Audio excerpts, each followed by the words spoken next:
Welcome. Welcome, everybody. On behalf of the California Master Beekeeper Program, my name is Wendy Mather, and I am co-manager along with Kian Nixad. And Alina Nino, PhD, is the director of our program. We're running a series this year called Meet the Masters.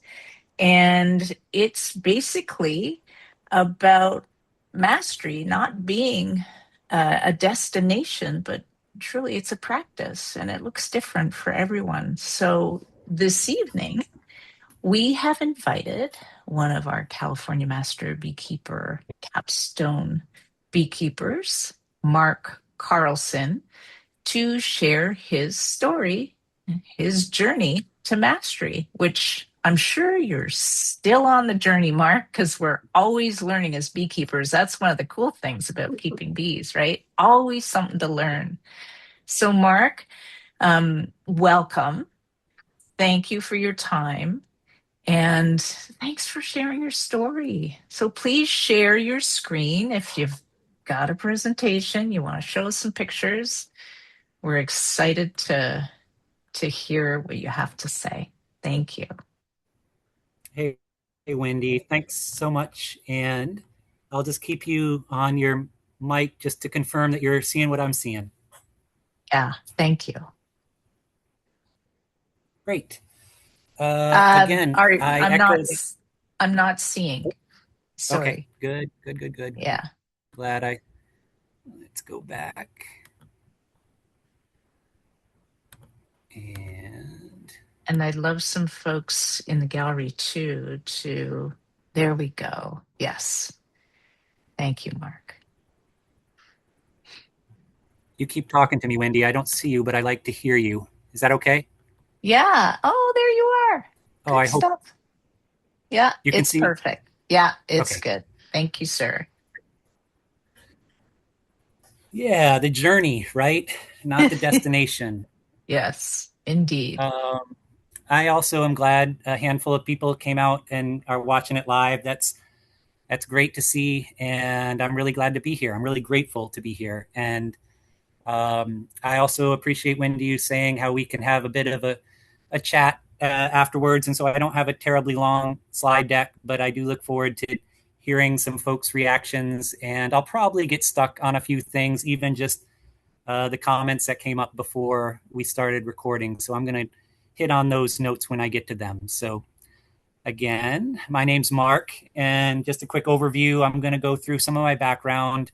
I don't want to spend too long there. I'd really like to focus on how I got across the capstone threshold and then where I'm going. As we say, the journey is ongoing. So, really quick, I'm so glad I saw Janine on the call. She helped push me across the finish line when I was still trying to figure out what I wanted to do. And I really, really appreciate that. I also want to give a quick nod to my mentor here in San Francisco, whose name is Paul. And Conrad was actually an employer who he wanted me to do the master beekeeping program before I ever heard about it. And he really encouraged me to get started. And then, of course, Wendy, your support was just foundational, along with Amina and Alina. So thanks for those folks for getting me here. So Hey, um, yeah. So do you think you're sharing your screen right now, I my do. friend? Okay, I'm going back. Because, yeah, let's Bummer. try that again. Thank you. One more time. Three's got to be a charm. Yeah, for sure.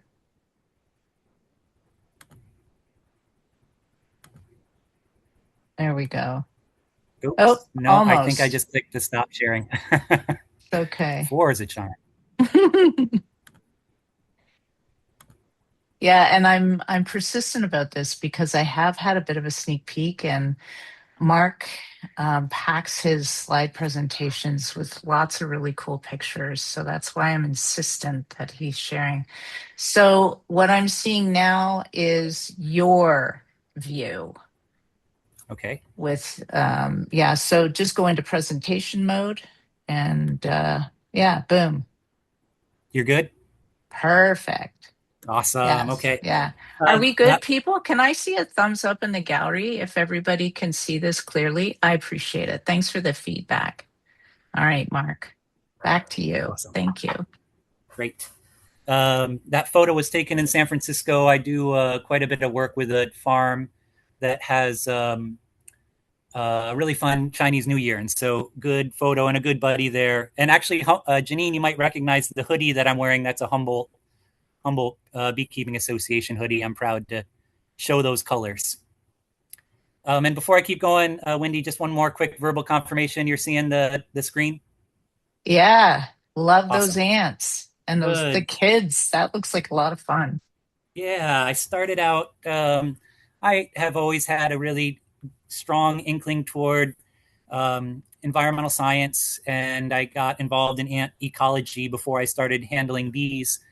It was with research in Colorado and as an undergraduate, and so I spent a couple summers just looking at these colonies, and you can see the photo there in a sagebrush desert.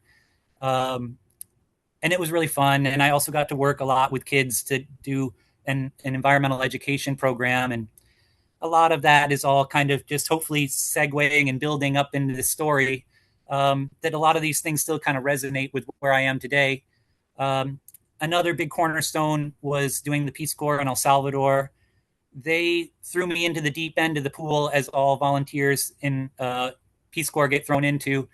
And I was doing beekeeping in El Salvador, and it was in 2005 to 2007. So that was by the time that the tropical bees were then prominent. And so I was keeping those bees and also trying to speak Spanish and play soccer. And the theme of community development has been something that I still really celebrate, and I try to incorporate into a lot of my projects. And I find it to be really valuable as important now as ever. So El Salvador was great. I eventually wound up back in California and immediately started getting into beekeeping as an urban beekeeper. And that got me involved with the San Francisco Beekeeping Association.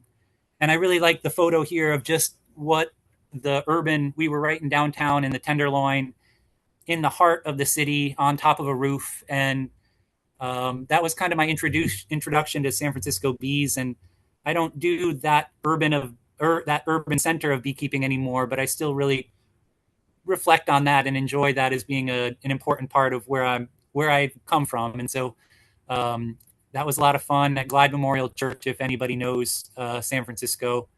And I'll talk a little bit more about the middle photo, which is an art project with the DeYoung Museum in Golden Gate Park, and that's an important program that we've been working on for quite a few years now too. My 9 to 5 job has little to do with beekeeping and honeybees, other than I bring honey to all my colleagues, supervisors, president of the company, to make sure that they're at least fond of some of my side tangents when I got to run out and chase a swarm, or if I'm like today, I took the day off in order to do a big harvest, a honey harvest. And so my company, Microtracers, has been really supportive. And that will segue a little bit in at the end of this talk to how some of the resources that I have in the lab have become fun and curious and entertaining for how they do. I bring my samples from my bee yard, sometimes the pollen in, and I run those with some of the analytical equipment. Another quick back segue is that some of the work that I did for the mead honey wine class had to do with disinfection. And so a cornerstone of my work here in Microtracers is to mitigate problems with salmonella, particularly in poultry processing. And so we just completed a large 2 to 3 year grant, and we're now thinking about other problems. But again, I'll probably segue back to this closer to the end. I call myself a guru. That's a self-defining term. I do really enjoy tasting honey, and I think of how some of these certificate programs and ways by which we learn are really important. But when it comes to honey and honey tasting, I think the ways and opportunities that we have to not only share with our neighbors when we have a nice batch, but if we get a chance to share with a larger group, we really start to rehearse how we think about our honey and the flavors of our honey. And so I'm really excited to talk about this subject, not only because this is what helped me get across the capstone, project with California Master Beekeeping, but Wendy's aware that I just finished a article for Bee Culture magazine, and so it's on this subject of appreciating our honey and thinking about those flavors. And maybe if I can get any audience or reader to get that far, also think how our bees might also be appreciating their honey, that honey that we also enjoy for some similar reasons. So I will get into a little bit more of this Good Food Award competition near the end because that's an ongoing program. And I was glad to see Samantha on the call. I do a bit of native bee projects, and they involve monitoring. They, just like our beekeeping, they require a degree of starting as an apprentice and thinking about how you have a mentor and someone to coach you on what are the native bees in your backyard. And I've had some really excellent mentors, and I'm growing in that category a lot. I think that the projects that I'm looking at, I'm really excited by. And so just a few of them on the screen here are the Xerces Societies has a California Bumblebee Atlas, which is a great program if anybody's interested. And then I'm even as fortunate enough to have a colleague here who's surveying and monitoring a very, very rare leafcutter bee in Marin County. And so I've had a chance this last field season, we got to go out and see the bee. And of all crazy things we got to do this year, I didn't necessarily partake in this myself, but I saw the bees that they captured this leafcutter bee, a native wild bee, and they used our same honeybee apparatus to mark the back of the bee, and it was a mark recapture study. And so really fun how some of these worlds get to blend together. And also in the bottom corner of this screen, I did with a colleague of mine, we put together a calendar. And so that was a really fun project, again, to kind of just get a focus on different native bees, specifically here in San Francisco, and celebrate that diversity and that resilience that we still have in some of the communities of native bees that we have here. And another big cornerstone of some of the previous projects, and also what I'm continuing to do today, is this category of advocacy. And so how we all have barely enough bandwidth to take care of our bees, and we're often kind of spread thin with just that activity alone. And sometimes I find myself stretching myself out even further to want to talk to organizations that are just getting themselves familiar and comfortable with the idea of pollinator advocacy.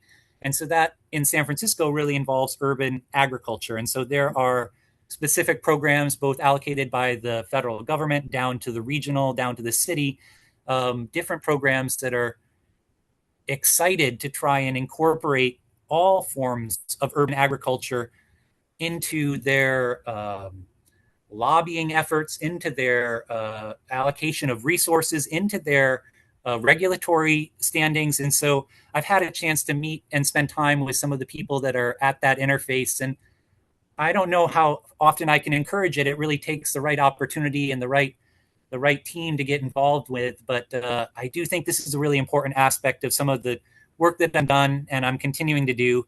And really quick on the screen that you're looking at, last year I had Daniel Laurie, the mayor of San Francisco, come out to our workshop, and he bought a jar of honey, and he was not overly excited about actual honeybees, but he was glad for that product. And then another person I've been working with is the California State Treasurer, Fiona Ma. She's been very kind and supportive. And in fact, through some of this community garden work, I was given an award last year that was the Farmer of the Year for this Florence Fang Community Farm. And that's been a fun way by which, again, I'm continuing to exercise some of that interest in just to see who else is really interested in and how we can promote not just honeybees, but also urban agriculture and have a seat at that table. I think that's really important, at least for San Francisco. And I'll speak a little bit more about that. And in fact, the honey that I'm still sticky with, my hands are sticky and I'm sweaty.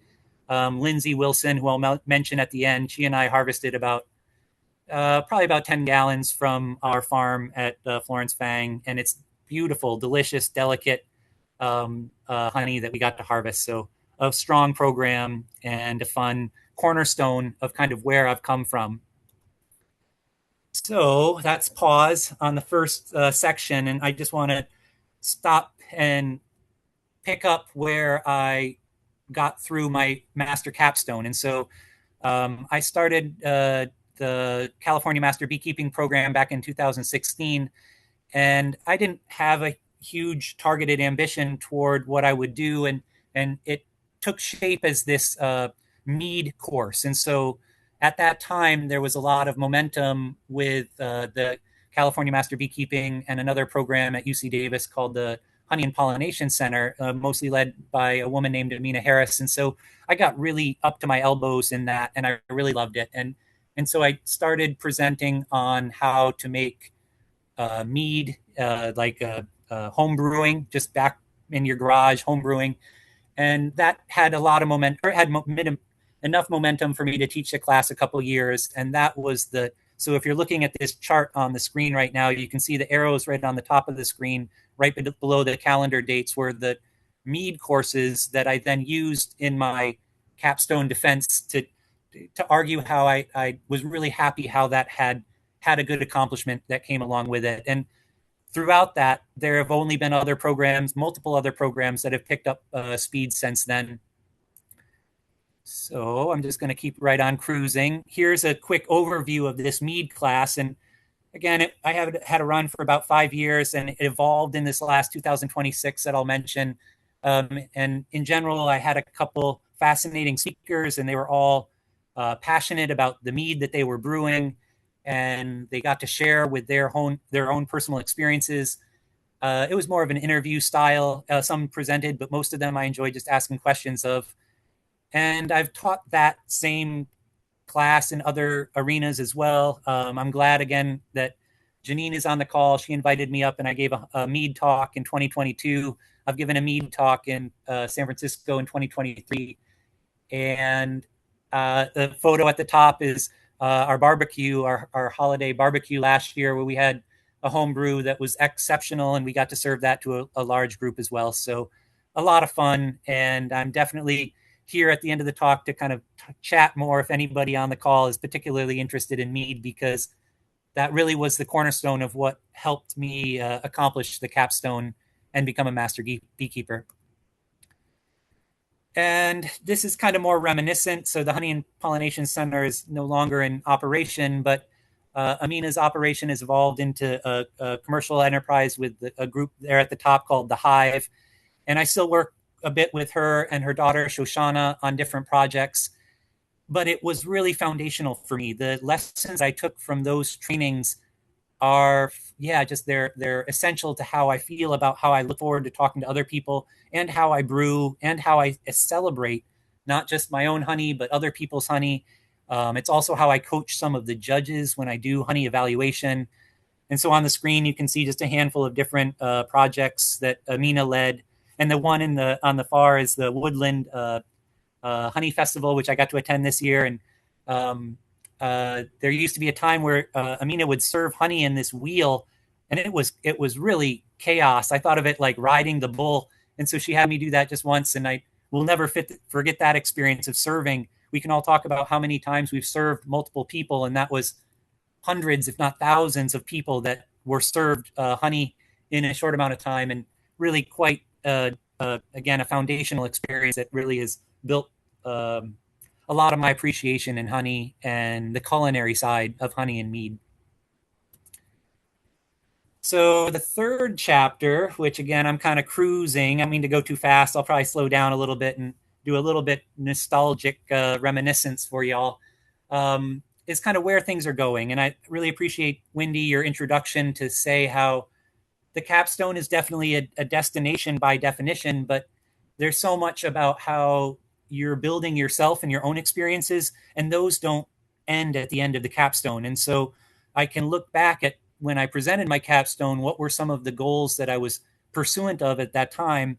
And now it's been probably 3 years, if not more, since then. And I like to think about where I am with those goals. And so in particular with the local beekeeping association, I have taken on a president role, and that's been fun. It's been requiring a lot of work, and it's got me really involved in some of the minutia of club organizations. And the third bullet on this list is something called the Bay Area Beekeeping Leadership.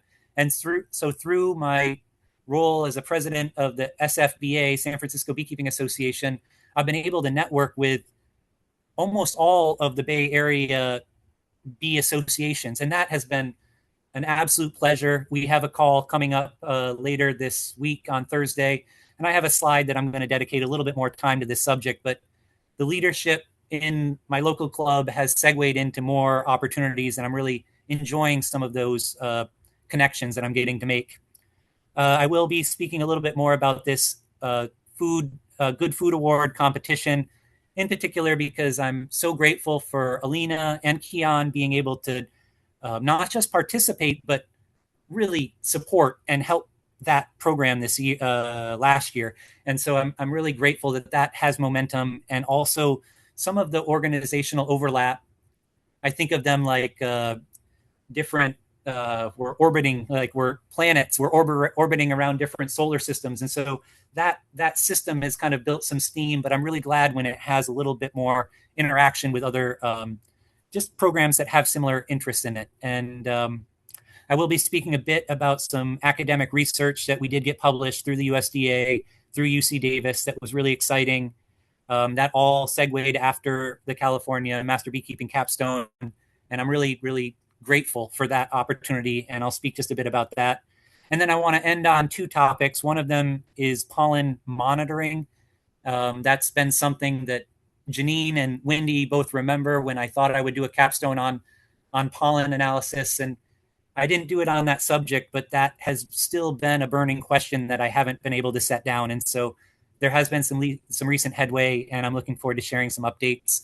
And then I want to end on there have been a handful of experienced beekeepers and California Master Beekeeper trainers, and then graduated from the program, that have been a blessing and a real treat, a real pleasure to be able to work with. And so I want to celebrate them right at the end as not just things that I've done, but I also think of where the future of where the program could go. And so I want to end on mentorship, because that's easy and fun, and I couldn't be prouder of some of the colleagues that I've been able to build through California Master Beekeeping. So, like I said, I'm now the president of the Bee Club, and it's been a lot of bureaucracy and a lot of herding cats, but it's also been a form of access to not only individuals but other programs. And the San Francisco beekeeping community is, as you might expect, really diverse and eclectic, and have a lot of their own things going on in a lot of different directions. And that's a blessing and a curse. There's a lot of momentum for and enthusiasm.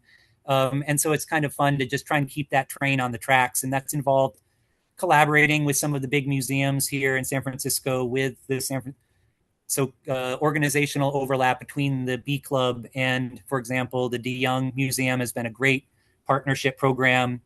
I just got an email about a really new up and coming art exhibit that'll be at the San Francisco Zoo. And so we're working with some of not just their administrators, but also their entomologists and their networking community. And so it's been a fun way by which we can, I think a lot of our goals as California Master Beekeepers are to take care of our bees, and then I like the continuing education, and then I like the BEEs, the things that we're doing that might be outreach and education oriented. And so some of these organizations, like the DeYoung and like the zoo, they have foot traffic that is something that I could never have in my beekeeping backyard, and yet it is an opportunity to promote responsible and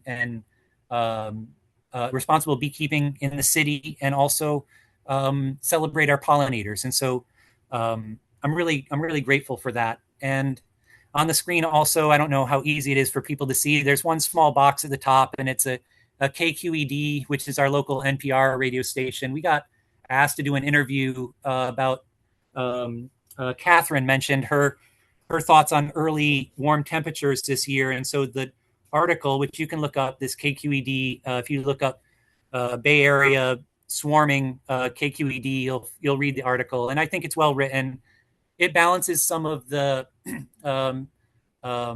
drama with the on ground, like how do we really, and it was all about swarming. We did have an early swarm season this year, And it took us a while to even figure out what we were looking at. And as a scientist, and maybe this is a theme of that article, is to really recognize when we have a real clear story and when we're just so excited about something that we hadn't seen before. And so I like, sorry to keep mentioning your name, Catherine, but thank you for mentioning that comment about the spring warm weather and how that caught us off guard in a lot of ways. I was wrestling swarms earlier than I was used to. And I think that story, just like a bottle of wine that ripens with time, the more we really reflect on it, the more we collect more data, and the more we compare our quantifiable experiences with each other, I think really highlights how that story is going to be, it's going to be a gem. It's going to be really interesting. And only with the more reflection on it, it's going to be, I think, even that much better. So I do participate in what we call our swarm team here in San Francisco, which, again, I say I work at a job in a lab and I'm doing stuff in a hood, a ventilation hood, and then I get a call to go out and run after some bees that are landed on a stop sign or a street corner in downtown San Francisco. And it's a completely different work experience than anything I've ever done before. And yet we're really proud of how we've been very effective. Our team has been able to be organized and collegial and polite and respectful of local property in this amazingly complex urban environment. And so swarm chasing is just one of the aspects of what I do with San Francisco Beekeeping Association. And I couldn't do it without a team of people that are all respectful and kind in their own way. So the Bee Club is great. And if you ever come to San Francisco, please let me know. We'd be happy to show you around.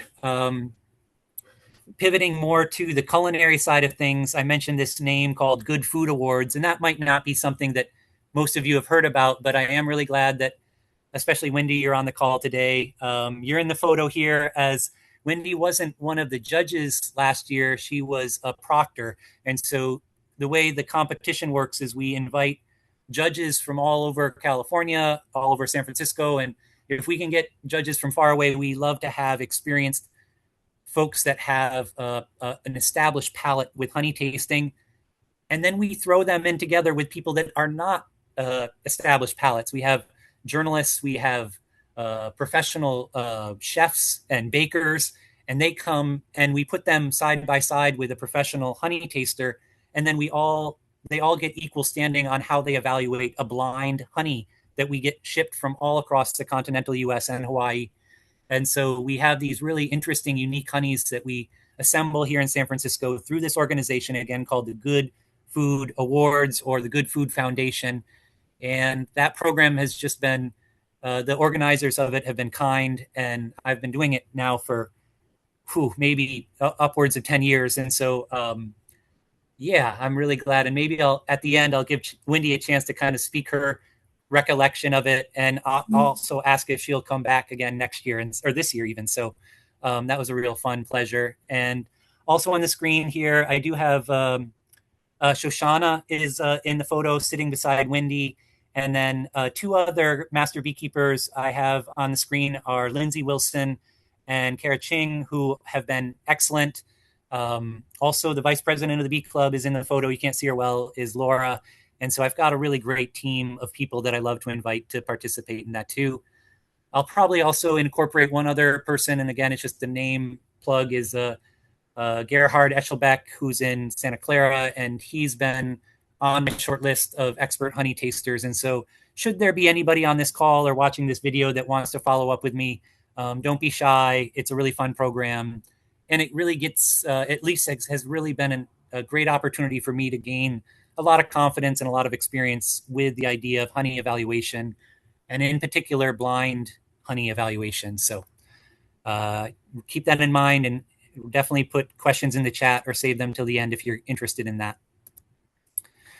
I mentioned this briefly, and I want to just take a minute on it because the president of the Bee Club before me, her name was Taylor, and she was a rock star, and she initiated a call to action to all Bay Area bee clubs saying, if you'd like to have a common communication thread, we are interested in that. And we look forward to it to be a platform by which we share in both the things that we've had successes with and the challenges that we're facing. And then we've also spun it off as an opportunity. One of the big things that all of us as people in different bee clubs are doing is we're inviting in speakers. And so we've had this really unique opportunity to share speakers. And so either we go together in on a virtual call for an out of town speaker that we both are really interested in, or we're inviting an out of town speaker to come in and do one talk at one club one day and then another talk at a different club, nearby club, the following day. And we kind of split some of those logistical dimensions, and it's been great. It's been a real great way by which we're staying together as a region, but also we're brainstorming on how we share a list of all the speakers that we've gone through in order to provide that as a resource to anyone who's sitting in their club and wondering who they're going to fill their seats with. And so I have just the clubs listed on the screen. Oh, and I do have Janine, sorry, a quick photo of you on here too, because I do think of how it's been easy to sometimes we just had Gilroy, for example, join the list, and it seems like the Bay Area is definitely a geographic defined term, but it is fun to continue to share not only those resources, but again, those trials and tribulations with other bee clubs, and especially those that are. I mean, it's so easy for me to segue this into what are the California Master Beekeeping programs in these different regions, and how are they supported or feeling challenged in their own way. And I certainly love to pull out Mount Diablo as having I sometimes think that they've been a great flagship for California Master Beekeeping satellite operations here in the Bay Area. And so it's been a pleasure working with some of that leadership there, and yeah, continuing to overlap and collaborate. And I'm really enjoying that a lot. So on to the USDA, Department of Agriculture. It's hard to say where they're at right now. I'm going to take an extra minute of kind of more my own waxing and thinking on the subject to say that when Lindsay and I were extracting honey today, we didn't know if we can still send samples to Beltsville.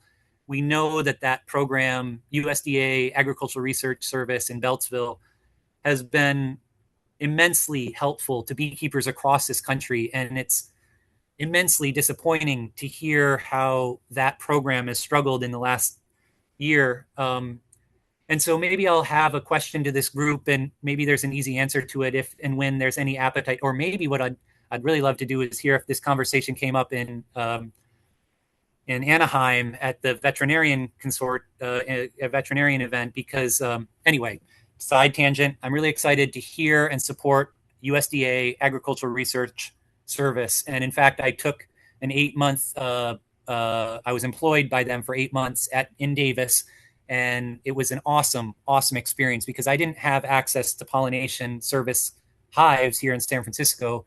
And so I was invited in by a woman named Arathi Shishardi, and she's exceptionally smart and gracious. And so I got thrown into the deep end of that pool of doing research on pollination hives. And so the work was evaluating some of the impacts of, they were targeting long-term longitudinal study of honeybees and the role and the impacts they might be having as a result of almond pollination. And so some of the work that I got involved in and we published, which is the publication is here on the screen, that got out early last year, was to show whether or not pollination service hives, if they were provided supplementary forage in addition to almond, did it impact their health? Did it impact their growth? Did it impact the size of those colonies? And so there were a handful of variables that it did not. We did not have statistically significant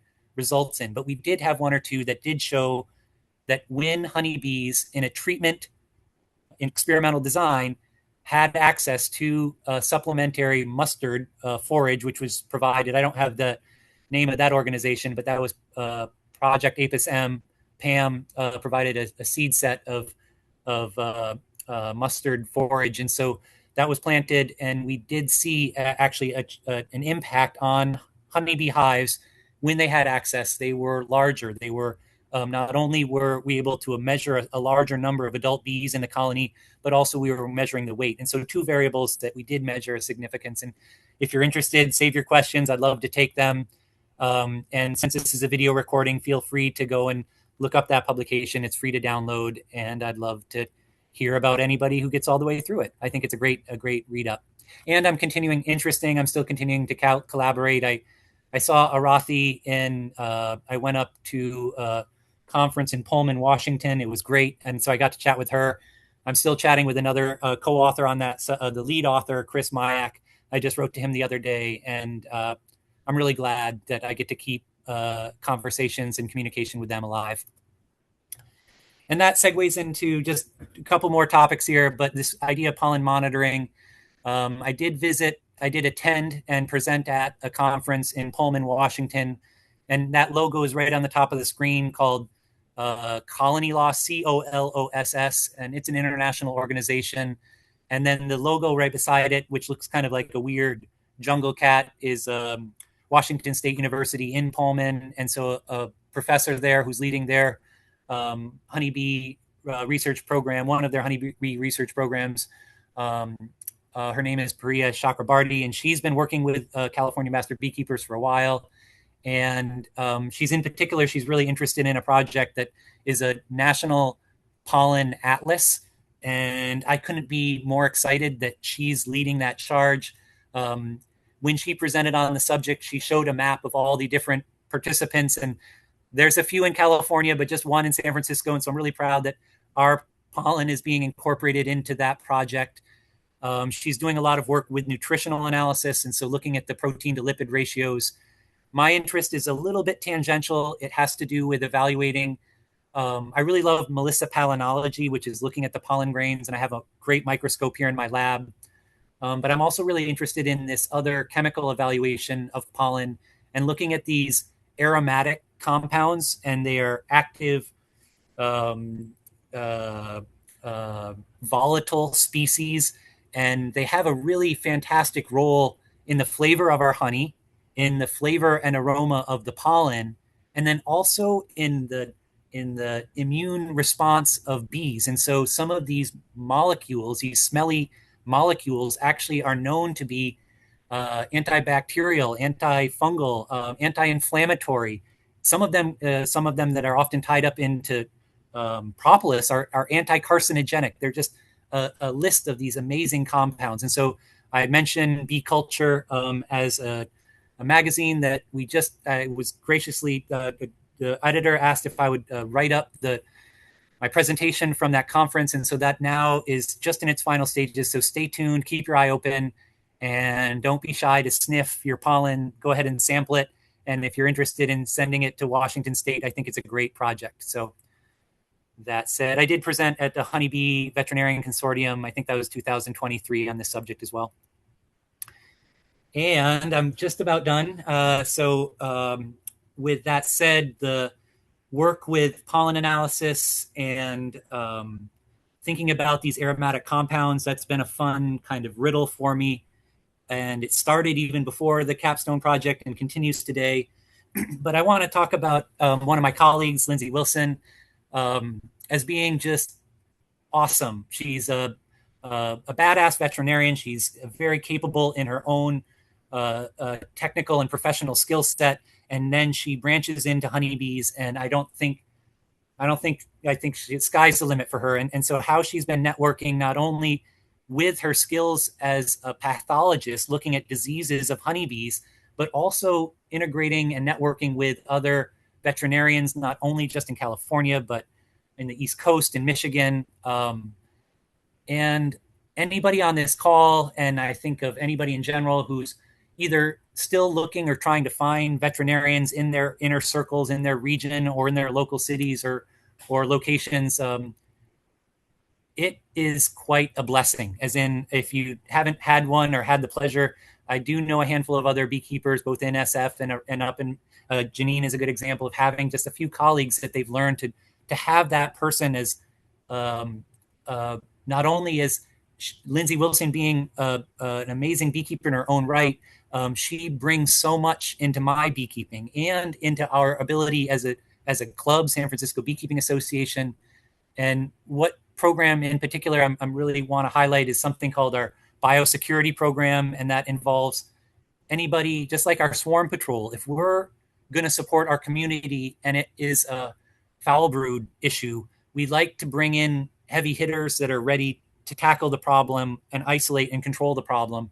And so Lindsay's been just top notch at that. And so she has a great talk that she's given on it. And she just came back from Anaheim. And I think I want to just end there and hopefully pass it over to Wendy, and maybe she can give a couple words on her thoughts on Anaheim and veterinarians.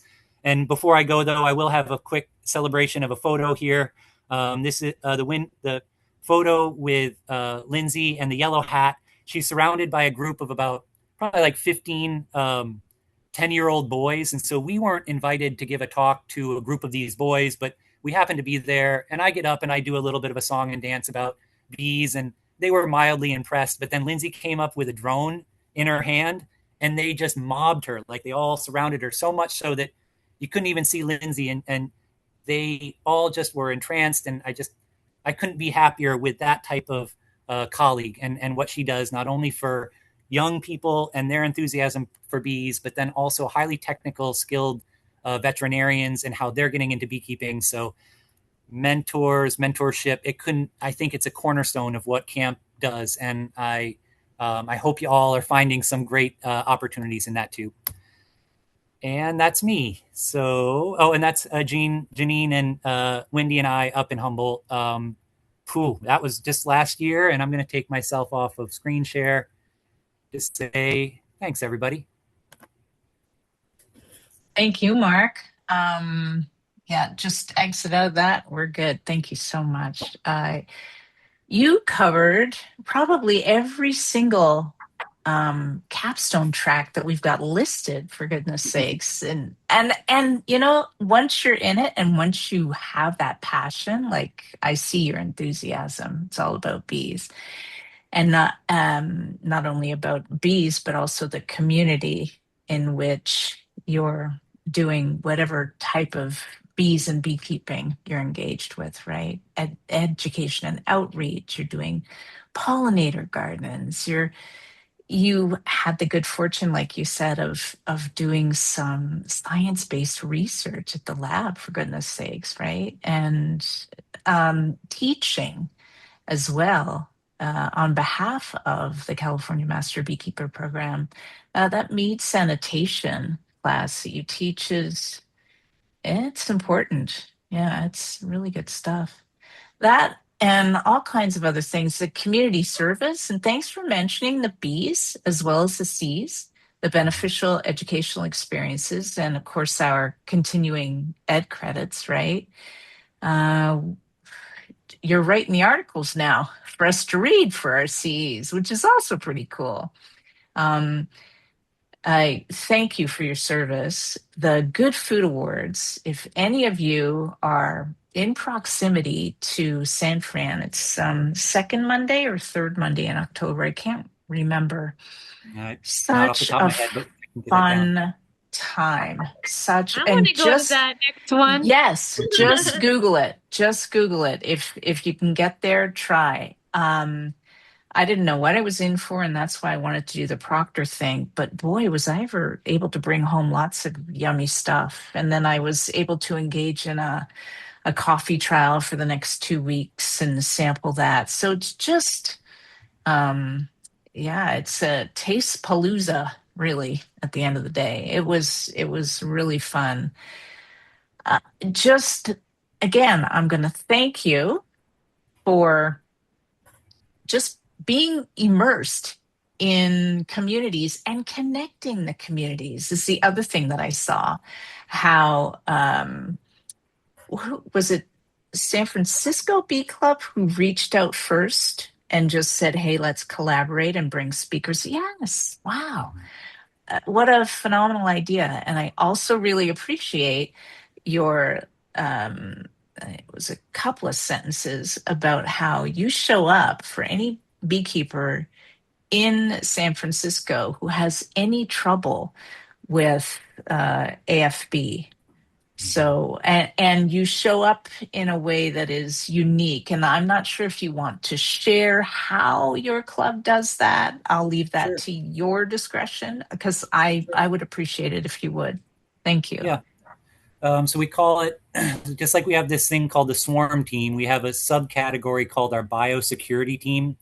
And so we have a separate email account, and it basically is, if we get a call to the club, it then gets pinged to a team of about 6 people that are all capable and experienced and ready to respond. And Lindsay in particular helped assemble this thing called our biosecurity response kit. And so we basically have a to-go backpack, which, all right, the fire is lit, and a third of the time they're not AFB. They're just concerned beekeeper who thought they smelled something and they can't figure out what it is. So they just need someone to show up with the muscle to say, we're ready to help, but looks like you don't have that problem. And if it is that big of a problem, as you know, there's this other element called appropriate reporting and collaboration with the county ag department, which is bizarrely awkward and difficult here in San Francisco because we can't have controlled burns. And so what a weird conundrum that an individual beekeeper, just like somebody who never has caught a swarm before, and they look up in their tree and they're like, what am I going to do now? And so we have these, a handful, a huge community response that's appreciative because they don't need to have the full technical skill set, but they know how to ask for it when they need it. And so that's how we promote it. We just say, if you're concerned, if you are in doubt, reach out, and we will take those all requests seriously. And we haven't had that many, thank goodness. But when we do have them, we're all hands on deck, and we're really quick to isolate, quarantine, euthanize. You know the drill. At that point, it's kind of all, there's a very set plan of action that needs to happen fairly rapidly. You don't want those boxes and, I don't know, sitting in a bag that all of a sudden a mouse chews a hole in the bag, and then you got foul brewed juice dribbling. Get rid of it, get it out, be safe, protect your neighbors, do the best you can to be responsible when you have that type of communicable disease. And so, again, I put a huge, that's Lindsay's got that as kind of just her wheelhouse. She operates that like it's not as challenging or ominous or dark, or you got to have some true grit. And so biosecurity in San Francisco, I'd be happy to kind of document it further, Wendy, if other folks have questions or are looking to try and start that up and hear how they could do it. Yeah, thank you. What's the best way to reach you, Mark? Just email. And if they contact me directly, Wendy, the same email that you have is perfect. I can put it in the chat right now if that would help. Yeah, that would be helpful. I think it's markcarlson@gmail.com, right? Yep. Yeah. With an A in the middle. Okay, thank you. Yeah, and a way to foster a relationship with the local pet crematorium to dispose of the foul brewed equipment. Yeah, it's a good thing, really good thing. So I'm going to hand it over to our guests. If anybody has any questions, please just unmute yourself and ask away. Your time. Thank you.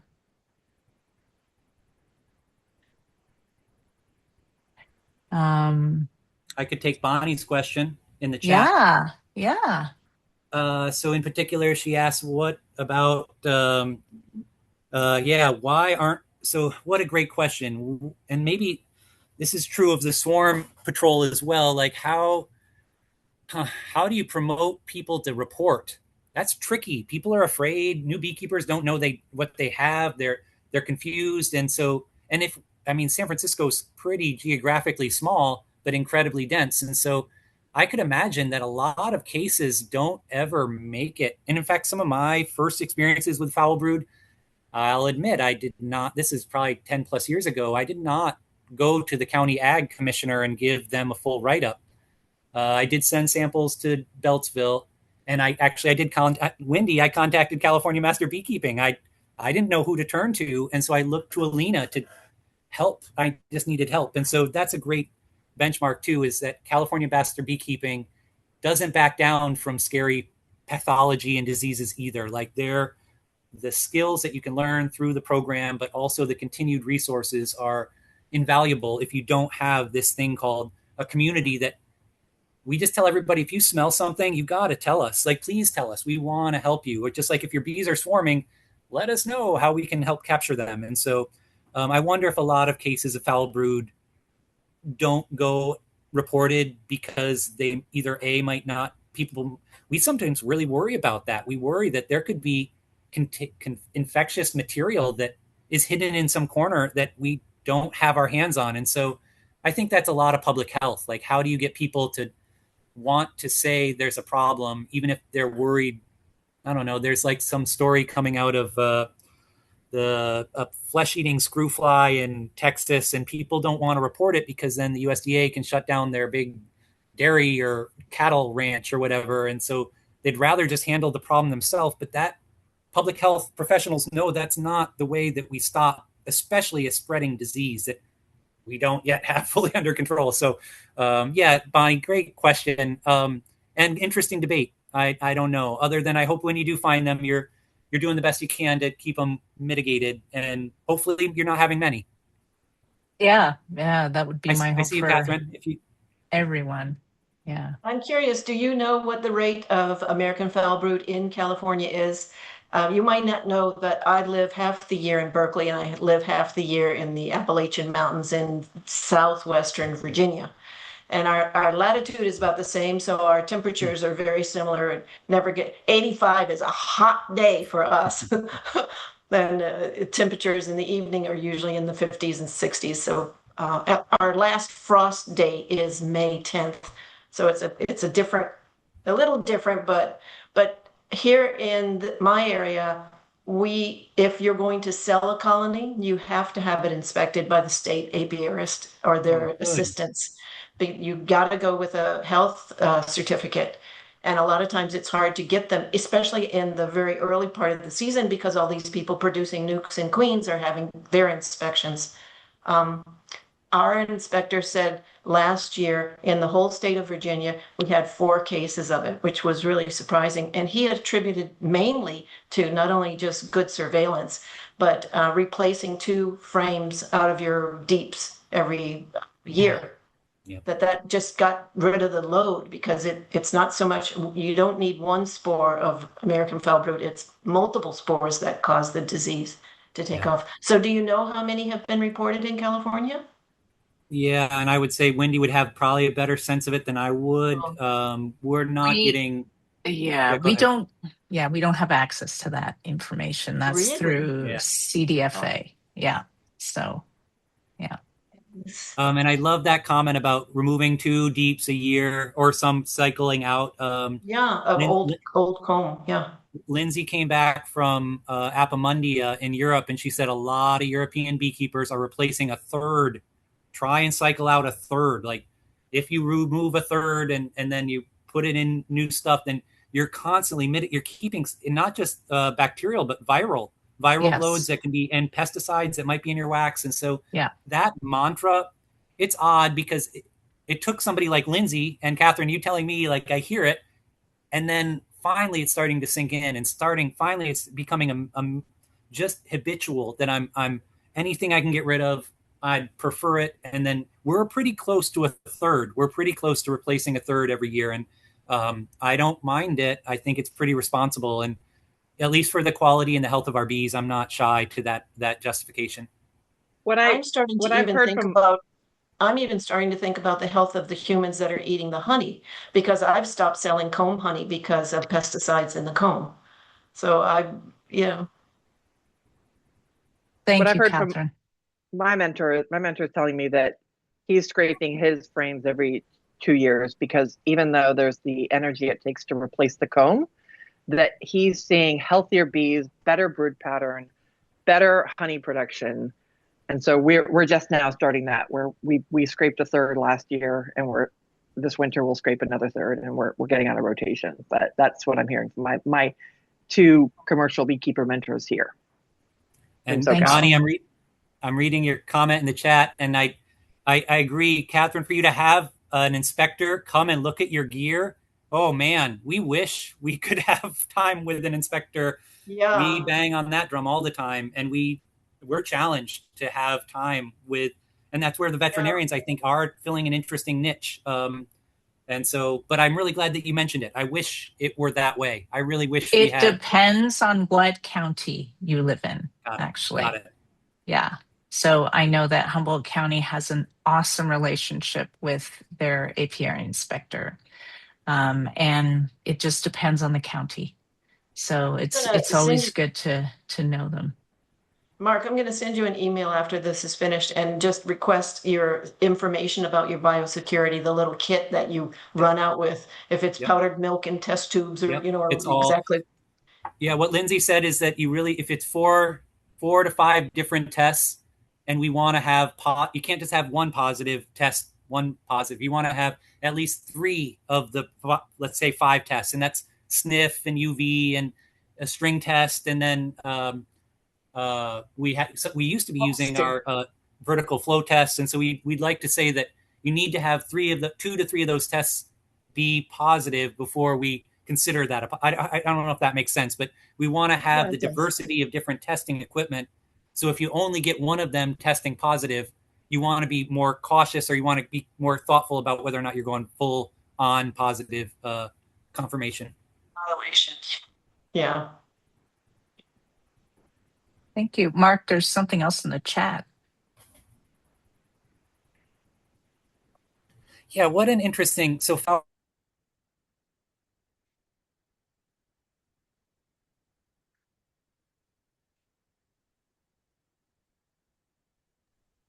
Mark, I think you're on mute. Yeah. Here we go. Can you hear me now? Yes. Okay. Yeah, great question. And I know that I've read these articles where statewide agencies were reporting number of cases and over time. And I